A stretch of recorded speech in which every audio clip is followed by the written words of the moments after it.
Okay guys, narito po tayo ngayon sa Barangay San Guillermo, Talisay, Batangas. At ito pong natatanaw nyo na view na ito, yan po yung Talisay din. Yan, Talisay yan.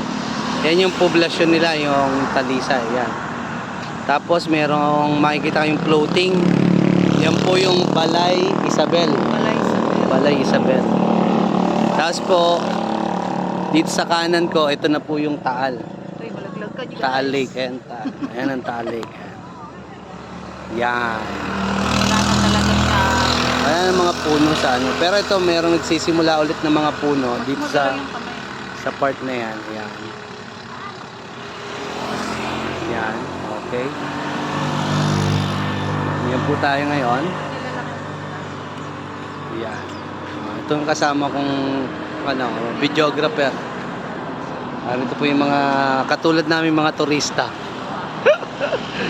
Turista ka. Okay guys, pauwi na kami ngayon na papunta kami ng Tagaytay, tapos Cavite, tapos Highlands. Ayan.